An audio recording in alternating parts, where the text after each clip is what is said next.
싱가포르 인구 25%가 한국말을 할 수 있다고 하는데요. 한국화 열풍에 싱가포르의 교육이 대전환 중이라고 합니다. 정부 차원에서 한글 교육 확대 검토하고 있다고 하는데요. 영어 학원들이 모두 한국어 학원으로 전환 중이라고 합니다. 과연 놀라운 현실의 이야기는 무엇일까요? 그럼 지금부터 오늘의 이야기를 시작해 보겠습니다. 안녕하세요. 저는 싱가포르에서 언어학교를 운영하고 있는 제퍼 블랙우드예요. 저는 영국 출신의 32세이고 싱가포르에 살면서 비즈니스맨들이 새로운 언어를 배울 수 있도록 도와주는 언어학교를 운영하고 있어요. 전화 한 통이 제 인생 전체를 바꿀 수 있다고는 생각해 본 적이 없었어요. 하지만 싱가포르의 뜨거운 화요일 아침에 바로 그런 일이 저에게 일어났죠. 그 당시 저는 제 자신이 꽤 자랑스러웠어요. 제 학교는 미래에 어떤 언어가 비즈니스에 중요해질지 예측할 수 있다는 점 때문에 유명했거든요. 저는 곱슬거리는 검은 머리에 항상 알록달록한 안경을 쓰고 있는데 뭔가를 열심히 생각할 때 진지해 보이게 만들어줘요. 매일 전 세계에서 온 비즈니스맨들을 만나고 있어요. 그들은 직원들이 어떤 언어를 배워야 하는지에 대한 제 조언을 신뢰하기 때문에 저를 찾아오죠. 그날 아침 저는 큰 차트를 들고 교육팀 앞에 서 있었어요. 제가 말하려는 것에 대해 정말 자신감이 넘쳤죠. 저는 차트를 가리키며 모든 사람들에게 발표했어요. 한국어는 젊은 사람들이 K-팝 음악과 한국 TV쇼를 좋아해서 배우는 재미있는 언어일 뿐이라고 말했어요. 진지한 비즈니스에는 정말로 중요하지 않다고 했죠. 교실 뒤쪽에 있던 제 조수 마커스가 손을 들었어요. 사장님, 회사들로부터 전화를 많이 받고 있다고 말했어요. 한국어 비즈니스 수업에 대해 계속 문의하고 있다고 했죠. 저는 고개를 저으며 조금 웃었어요. 그건 그냥 지금 한국 엔터테인먼트가 인기 있기 때문이라고 말했어요. 마커스에게 믿어달라고 했죠. 2년 후에는 모든 사람이 한국 대중문화를 잊을 거라고 했어요. 우리는 영어와 중국어에 에너지를 집중해야 한다고 말했어요. 돈을 버는데 정말로 중요한 언어들이라고 했죠. 저는 빨간 마커를 집어들고 저희 언어 프로그램 차트의 한국어 섹션에 큰 X자를 그었어요. 한국어 수업을 훨씬 작게 만들 거라고 말했어요. 대신 영어와 중국어 수업에 더 많은 동가 선생님들을 투입할 거라고 했죠. 교실이 매우 조용해졌어요. 몇몇 선생님들이 걱정스러워 보이는 게 보였지만 아무도 저와 논쟁하려고 하지 않았어요. 결국 저는 전에도 언어 트렌드에 대해 여러 번 맞췄거든요. 그들은 제 판단을 신뢰했어요. 하지만 저는 모든 것에 대한 제 생각을 완전히 바꿀 무언가를 발견하게 될 거라는 사실을 전혀 몰랐어요. 때로는 가장 똑똑한 사람들도 가장 중요한 일들에 대해 완전히 틀릴 수 있거든요. 그날 오후 저는 제 인생의 가장 놀라운 여행을 시작하게 될 전화 한 통을 받았어요. 그날 오후 제 사무실에서 전화가 크게 울렸어요. 저는 또 다른 평범한 업무 전화일 거라고 생각하며 전화를 받았죠. 약간의 중국 억양이 있는 친근한 목소리로 자신이 이사벨라 장이라고 소개했어요. 베이징에서 전화하고 있다고 말했어요. 드래곤테크 인더스트리즈라는 거대한 회사에서 일하고 있으며 매우 중요한 일로 저희의 도움이 필요하다고 했어요. 저는 의자에 똑바로 앉았어요. 드래곤테크는 아시아 전체에서 가장 큰 회사 중 하나였거든요. 전기차 배터리부터 스마트폰까지 모든 걸 만들었어요. 만약 그들이 제 도움을 원한다면 제 학교에 많은 돈이 될 수 있었죠. 이사벨라는 다음 주에 일본, 독일, 한국의 회사들과 큰 회의가 있다고 설명했어요. 하지만 이상한 점이 있다고 했어요. 영어뿐만 아니라 한국어를 할 수 있는 사람들이 있을 때 회의가 훨씬 더 잘 진행된다고 말했어요. 저는 완전히 혼란스러웠어요. 하지만 왜 한국어냐고 물었어요. 중국어와 영어가 아시아 비즈니스에서 가장 중요한 언어라고 생각했다고 말했어요. 이사벨라는 전화 너머에서 웃었어요. 그것이 정확히 그들도 생각했던 것이라고 말했어요. 하지만 그들이 발견한 것을 말해주겠다고 했어요. 지난달에 매우 비슷한 두 개의 비즈니스 회의가 있었다고 했어요. 하나는 영어로만 진행되었고 다른 하나는 한국어를 하는 팀원들이 도와준 회의였다고 했어요. 한국어 회의는 절반의 시간에 끝났고 훨씬 더 좋은 거래를 성사시켰다고 말했어요. 저는 그게 말이 안 된다고 말하며 책상에서 펜으로 톡톡 치면서 인상을 찌푸렸어요. 이사벨라는 완전히 미친 소리처럼 들린다는 걸 안다고 계속 말했어요. 그녀의 목소리에서 흥분이 들렸어요. 하지만 한국 파트너들이 정말 흥미로운 것을 말해주었다고 했어요. 사람들이 자신들의 언어를 할 때 그들을 더 신뢰하고 훨씬 빠르게 일한다고 말했다고 해요. 단지 단어를 이해하는 것이 아니라 그들의 문화를 이해하고 존경을 보여주는 것이라고 했어요.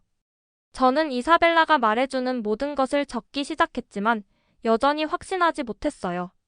뭔가 잘못된 것이 분명했어요. 이사벨라의 목소리가 더욱 흥분되었어요. 정말 놀라운 부분이 있다고 말했어요. 한국 회사들이 이제 그들의 전기차 배터리의 가장 큰 공급업체 중 일부가 되었다고 했어요. 그들과 잘 소통하지 못하면 수백만 수천만 달러를 잃는다고 말했어요. 저는 계속 메모를 적었지만 아마도 그냥 운 좋은 우연의 일치였을 거라고 생각했어요. 이사벨라는 다음 달에 독일에 있는 그들의 공장을 방문할 의향이 있는지 물어봤어요. 한국어가 국제 비즈니스에 얼마나 중요해졌는지 직접 볼 수 있다고 했어요. 모든 비용을 지불하겠다고 했어요. 항공료, 호텔 그리고 모든 식사를 말이에요. 저는 언어에 대해 배우는 무료 여행을 거절한 적이 없었어요. 천천히 좋다고 말했어요. 하지만 여전히 영어와 중국어가 비즈니스에 훨씬 더 중요하다고 생각한다고 말했어요. 전화를 끊은 후 저는 제 메모를 바라봤어요. 이 전화에 대한 뭔가가 달랐지만 그게 뭔지 알아낼 수 없었어요. 이 여행이 언어와 비즈니스에 대해 제가 믿었던 모든 것을 완전히 바꿀 거라는 사실을 저는 거의 알지 못했어요. 3주 후 저는 제 평생 본 것 중 가장 큰 공장 앞에 서 있었어요. 독일 뮌헨에 있었는데 이 건물이 너무 거대해서 직원들이 실제로 한쪽 끝에서 다른 쪽 끝까지 가려면 작은 전기차를 타고 다녔어요. 얼마나 거대한지 믿을 수가 없었어요. 기계들이 윙윙거리며 반짝이면서 작은 컴퓨터 칩들을 만들고 있었어요. 이 작은 칩들은 결국 전 세계의 휴대폰과 자동차 그리고 컴퓨터에 들어갈 거였어요. 전체적으로 공상과학 영화에서 나온 것 같은 느낌이었어요. 공장 매니저인 한스 뮬러가 저희를 반도체 공장에 오신 것을 환영한다고 말했어요. 그는 키가 크고 친근한 미소를 가진 사람으로 완벽한 영어를 구사했어요. 저희가 한국 자동차와 휴대폰이 제대로 작동하도록 도와주는 컴퓨터 칩을 만든다고 설명했어요. 공장을 걸어다니면서 저는 흥미로운 것을 발견했어요. 여러 다른 나라에서 온 직원들이 함께 일하는 모습을 볼 수 있었어요. 독일어, 영어, 중국어 그리고 잠깐 저게 한국어인가요? 저는 한스에게 왜 이렇게 많은 직원들이 한국어를 하는지 물어봤어요. 더주에 깊게 들으려고 멈춰섰죠. 한스는 걸음을 멈추고 표정이 매우 진지해졌어요. 저를 완전히 놀라게 할 무언가를 보여주겠다고 말하면서 기계들의 모든 소음에서 떨어진 조용한 사무실로 저를 안내했어요. 그는 서류와 알록달록한 차트들로 가득한 두꺼운 폴더를 꺼냈어요. 지난 2년간의 비즈니스 보고서라고 말했어요. 이것을 주의 깊게 보라고 하면서 한국 공급업체들과 일할 때 저희 프로젝트가 다른 나라 회사들과 일할 때보다 30% 더 빨리 끝난다고 설명했어요. 저는 차트의 숫자들을 바라봤어요. 정말 인상적이었지만 여전히 왜 한국어가 그런 큰 차이를 만드는지 이해하지 못했어요. 저희 대화를 듣고 있던 스페인 엔지니어 엘레나 로드리게스가 비밀은 신뢰와 속도라고 설명했어요. 그녀는 곱슬거리는 갈색 머리에 제 알록달록한 안경을 연상시키는 안전 안경을 쓰고 있었어요. 한국 비즈니스맨들은 결정을 매우 빠르게 내리지만 당신을 완전히 신뢰할 때만 그렇다고 했어요. 그리고 당신이 그들의 언어를 하고 그들의 관습을 이해할 때 훨씬 더 당신을 신뢰한다고 말했어요. 엘레나는 저희와 함께 테이블에 앉아서 계속 이야기했어요. 예를 들어 한국 파트너들은 어떤 비즈니스 이야기를 시작하기 전에 항상 당신의 가족에 대해 묻는다고 했어요. 한국어로 제대로 대답하는 방법을 모르면 그들은 당신이 진정한 관계를 구축하는 것에 관심이 없다고 생각한다고 했어요. 하지만 대답하는 방법을 안다면 그들은 당신을 자신들의 가족의 일원인 것처럼 대하고 문제를 매우 빠르게 해결하도록 도와준다고 했어요. 한스는 열정적으로 고개를 끄덕였어요. 바로 지난달에 일어난 일에 대해 말해주겠다고 했어요. 메모리 칩을 만드는 기계 중 하나에 심각한 문제가 있었다고 했어요. 한국에서 특별한 교체 부품이 매우 긴급하게 필요했다고 했어요. 그렇지 않으면 전체 생산 라인이 몇 주 동안 중단될 뻔했다고 말했어요. 저는 무슨 일이 일어났는지 물어봤어요. 궁금하면서도 조금 걱정이 되었거든요. 한스는 계속 말했어요. 유창한 한국어를 하는 팀원이 한국 파트너들에게 바로 전화했다고 했어요. 하지만 비즈니스 문제만 설명한 게 아니라고 했어요. 딸이 독감으로 아프고 고열이 나서 정말 걱정하고 있다는 개인적인 이야기도 나눴다고 말했어요. 저는 혼란스러웠어요. 비즈니스 응급 상황에서 왜 개인적인 삶에 대해 말했을까요? 엘레나가 미소 지었어요. 바로 그게 요점이라고 했어요. 한국 문화에서는 누군가가 개인적인 걱정을 나눌 만큼 당신을 신뢰한다면 그들이 당신을 단순한 비즈니스 파트너 이상으로 본다는 뜻이라고 했어요. 진정한 친구로 본다고 말했어요. 저는 한국 파트너들이 뭘 했는지 물어봤어요. 한스의 눈이 반짝였어요. 한국 파트너들이 가장 빠른 비행기로 부품을 보내기만 한 게 아니라고 했어요. 무료로 추가 백업 부품들도 포함시켰다고 했어요. 심지어 그의 딸을 위한 아름다운 회복 카드도 한국어와 영어로 써서 보냈다고 했어요. 한국 문화에서는 누군가가 개인적인 걱정을 당신에게 신뢰해서 말할 때 그들을 자신의 가족처럼 도와준다는 내용이 적혀 있었다고 말했어요. 저는 의자에 등을 기대며 놀랐어요. 그래서 부품이 시간에 맞춰 도착했냐고 물어봤어요. 엘레나가 웃으며 시간에 맞춰서만이 아니라고 했어요. 예상했던 것보다 이틀 일찍 도착했다고 했어요. 그리고 그 추가 무료 부품들 덕분에 문제가 시작되고 있던 다른 두 기계도 고칠 수 있었다고 했어요. 회사에 50만 달러 이상을 절약했다고 말했어요. 저는 언어가 단어와 문법 규칙을 아는 것보다 훨씬 더 많은 것에 관한 것이라는 걸 깨닫기 시작했어요. 진정한 관계를 구축하고 신뢰를 만들고 다른 문화들이 비즈니스와 우정에 대해 어떻게 생각하고 느끼는지를 이해하는 것에 관한 거였어요. 저는 조용히 말했어요. 이제 이해하기 시작한다고 했어요. 하지만 분명히 이건 그냥 운 좋은 하나의 예일 뿐이죠. 한스는 미소 지으며 시계를 봤어요. 사실 이런 예가 수십 개 있다고 했어요. 하지만 내일 한국어가 세계 경제에서 얼마나 중요해졌는지 정말로 눈을 뜨게 해줄 누군가를 만나게 해주겠다고 했어요. 저는 누구인지 물어봤어요. 그녀의 이름은 사라 김 박사이고 유럽 전체의 회사들이 한국 파트너들과 일할 수 있도록 도와주는 한국계 미국인 비즈니스 컨설턴트라고 했어요. 정말로 제 마음을 날려버릴 이야기들을 가지고 있다고 말했어요. 공장을 다시 걸어나가면서 저는 배운 것에 대해 생각을 멈출 수 없었어요. 기계들의 소리가 이제는 다르게 들렸어요. 그냥 소음을 듣는 대신 다른 나라에서 온 사람들이 함께 일하고 다른 언어를 말하고 문화를 넘나들며 신뢰를 구축하는 소리를 듣고 있었어요. 아마도 드래곤 테크 인더스트리즈의 이사벨라 장이 맞았을지도 몰라요. 아마도 저는 한국어가 K-팝 음악을 좋아하는 젊은 사람들을 위한 재미있는 언어일 뿐이라는 것에 대해 완전히 틀렸을지도 몰라요. 그날 밤 호텔 방에서 저는 싱가포르에 있는 제 조수 마커스에게 전화했어요. 마커스에게 저를 위해 조사를 좀 해달라고 말했어요. 얼마나 많은 한국 회사들이 유럽 비즈니스와 일하고 있는지 알아봐 달라고 했어요. 그리고 이런 파트너십에 얼마나 많은 돈이 관련되어 있는지도 알아봐 달라고 했어요. 마커스가 물론이라고 답했어요. 하지만 갑자기 한국 비즈니스에 관심을 갖는 이유가 뭔지 물어봤어요. 저는 호텔 창문으로 민헨의 불빛들을 바라봤어요. 제가 매우 큰 실수를 했을지도 모른다고 생각한다고 말했어요. 그리고 내일 그 실수가 정말로 얼마나 큰 것인지 알아내게 될 거라고 했어요. 전화를 끊은 후 저는 침대에 앉아서 오늘 하루를 되돌아봤어요. 아침에 공장에 들어갈 때만 해도 저는 그냥 일반적인 제조업 현장 견학을 할 거라고 생각했어요. 하지만 지금은 완전히 다른 세상을 엿본 기분이었어요. 한스가 보여준 차트의 숫자들이 계속 머릿속을 맴돌았어요.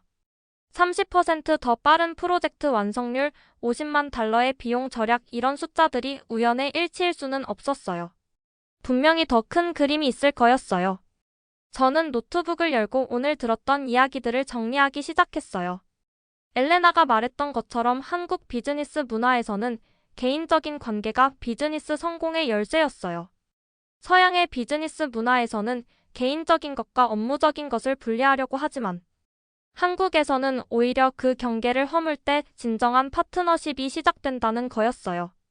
문득 지난 몇 년간 제가 만났던 한국 비즈니스맨들이 생각났어요.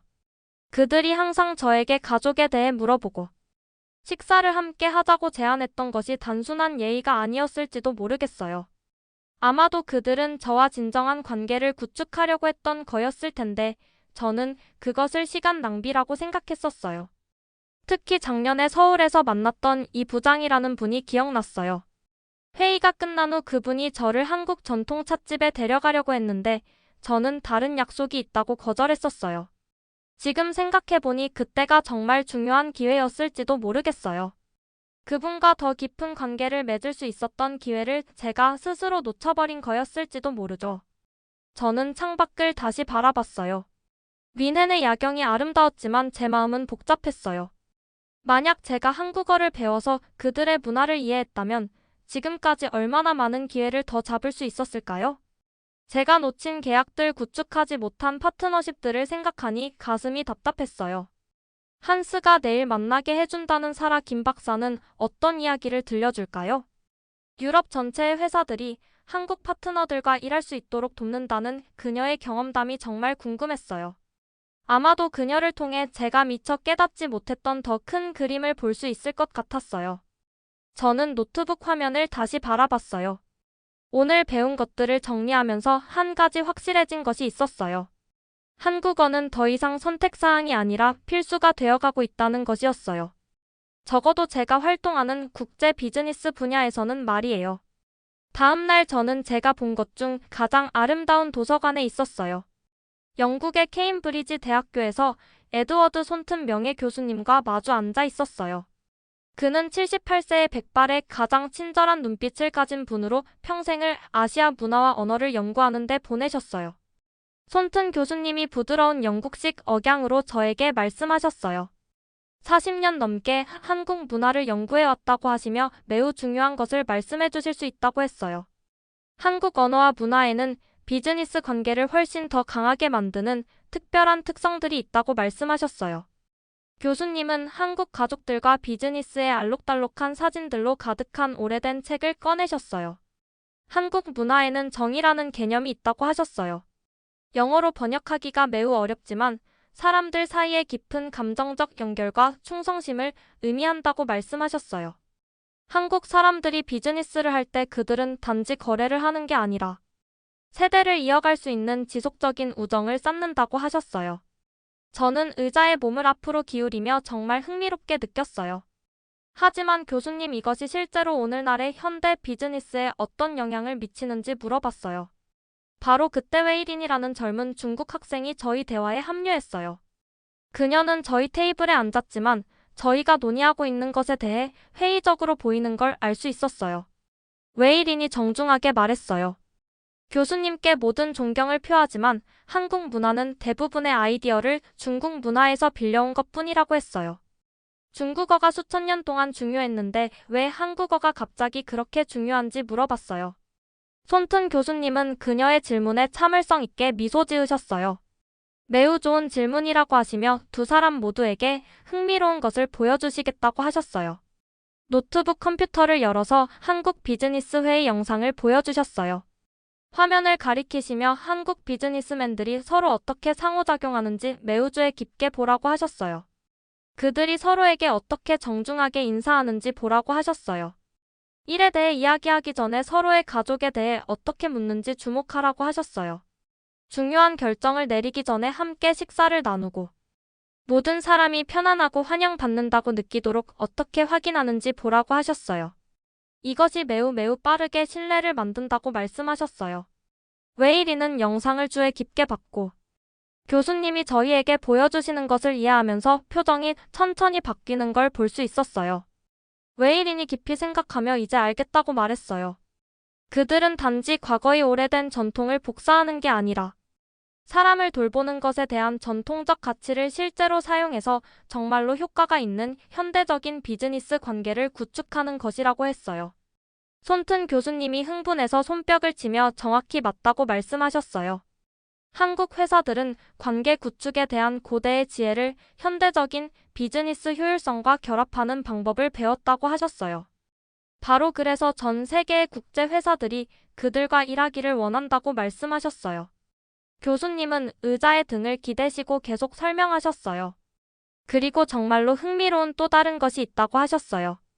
한국어 자체가 실제로 당신에게 예의 바르게 행동하고 다른 사람들의 감정을 고려하도록 가르친다고 하셨어요. 나이가 많은 사람들에게 존경을 보여주기 위해 반드시 사용해야 하는 특별한 단어들이 있다고 하셨어요. 누군가의 행복을 신경 쓴다는 것을 보여주는 특별한 말하기 방식들이 있다고 하셨어요. 심지어 당신이 겸손하고 너무 자랑스럽지 않다는 것을 보여주는 특별한 문법 규칙들도 있다고 말씀하셨어요. 저는 배우고 있는 것에 놀라움을 느꼈어요.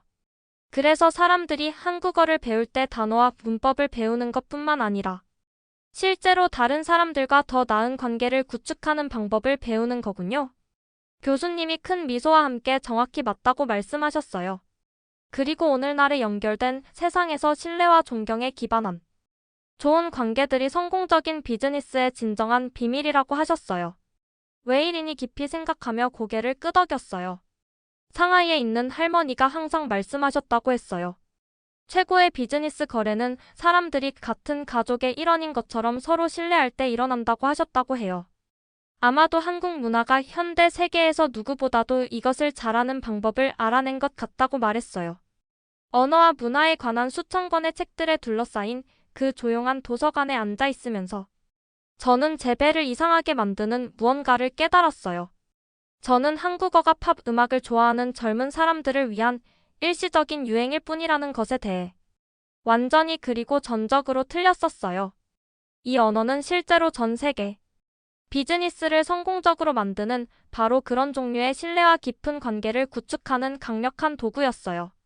그리고 저는 방금 제 전체 팀에게 저희 한국어 프로그램을 더 작게 만들라고 말했었어요. 가능한 한 빨리 싱가포르로 돌아가야 했어요. 싱가포르로 돌아왔을 때 제 머릿속은 완전히 새로운 아이디어들로 가득했어요. 한국어가 단순히 언어가 아니라는 것을 배웠어요. 다른 나라 사람들이 서로 신뢰하고 훨씬 더 효과적으로 함께 일할 수 있도록 도와주는 다리 같은 것이었어요. 돌아오자마자 모든 선생님들과 직원들과 긴급 회의를 소집했어요. 한때 한국어 위에 큰 빨간 X자를 그었던 바로 그 차트 앞에 서서 깊게 숨을 들이쉬었어요. 저는 교실에 있는 모든 사람들에게 큰 실수를 했다고 발표했어요. 한국어가 K-팝 음악과 TV쇼를 좋아하는 젊은 사람들을 위한 재미있는 언어일 뿐이라고 생각했다고 말했어요. 하지만 완전히 그리고 전적으로 틀렸다고 했어요. 제 조수 마커스는 완전히 놀란 표정을 지었어요. 그가 저를 위해 일한 모든 년 동안 언어나 비즈니스와 관련된 어떤 것에 대해서든 제가 틀렸다고 인정하는 것을 한 번도 들어본 적이 없었거든요. 저는 긴장했지만 결연한 마음으로 계속 이야기했어요. 한국어와 문화에는 사람들이 신뢰를 구축하고 훨씬 더 빠르게 함께 일할 수 있도록 도와주는 특별한 힘이 있다는 것을 배웠다고 말했어요. 전 세계의 회사들이 놀라운 것을 발견하고 있다고 했어요. 직원들이 한국어를 할 수 있을 때 더 나은 비즈니스 거래를 만들 수 있고 문제를 훨씬 더 빠르게 해결할 수 있으며 수년간 지속되는 더 강한 파트너십을 구축할 수 있다고 말했어요. 저는 차트로 걸어가서 저희 프로그램의 한국어 섹션에서 큰 빨간 X자를 지웠어요. 제가 계획했던 것처럼 한국어 프로그램을 더 작게 만들지 않겠다고 말했어요. 대신 훨씬 더 크게 만들겠다고 했어요. 교실이 즉시 흥분으로 웅성거렸어요. 선생님들이 놀람과 기쁨으로 서로를 바라보는 모습을 볼 수 있었어요. 저희 한국어 선생님 중 한 분인 사라김이 손을 들었어요. 제퍼 여행 중에 정확히 무엇이 당신의 마음을 바꾸게 했는지 물어봤어요. 저는 배운 것을 나누게 되어 흥분을 느끼며 설명했어요. 중국, 독일, 영국에서 저에게 정확히 같은 것을 말해준 비즈니스맨들을 만났다고 했어요. 한국 회사들이 기술, 자동차, 엔터테인먼트, 그리고 전 세계의 많은 다른 산업들에서 점점 더 중요해지고 있다고 말했어요.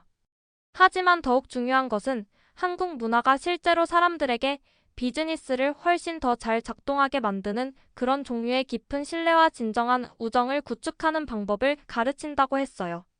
다음 몇 달 동안 저는 제 전체 언어학교를 완전히 재설계했어요. 언어 자체뿐만 아니라 한국의 관습, 예의 바른 방식들, 그리고 정말로 효과가 있는 관계 구축 기술들도 가르치는 특별한 한국어 비즈니스 수업들을 만들었어요.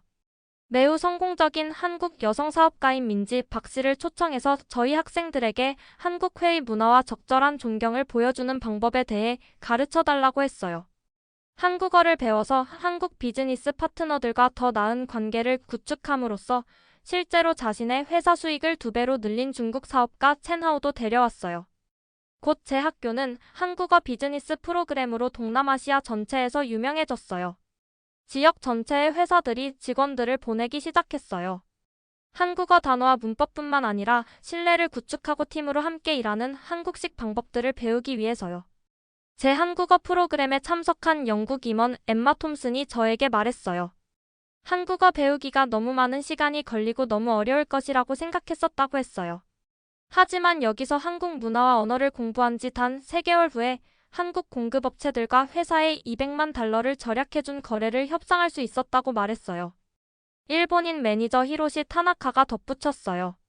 배운 것 중 가장 가치 있는 것은 한국어 문법 규칙이 아니라 한국 동료들에게 진정한 존경을 보이고 진짜 우정을 구축하는 방법이었다고 했어요. 이제 그들이 저를 자신들의 가족의 일원인 것처럼 대해주고 저희 비즈니스 프로젝트들이 항상 성공한다고 말했어요. 제 학생들이 국제 비즈니스 거래에서 계속해서 성공하는 것을 보면서 저는 단순한 언어 트렌드보다 훨씬 더 큰 무언가를 발견했다는 것을 깨달았어요. 연결된 세상에서 다른 문화들 사이의 다리를 구축하는 방법을 가르쳐주는 언어들이 가장 가치 있는 언어들이라는 것을 발견했어요. 제 인생을 바꾼 독일 여행 후 6개월이 지나서 저는 싱가포르 비즈니스 협회로부터 국제 비즈니스 교육 혁신에 대한 매우 특별한 상을 받았어요.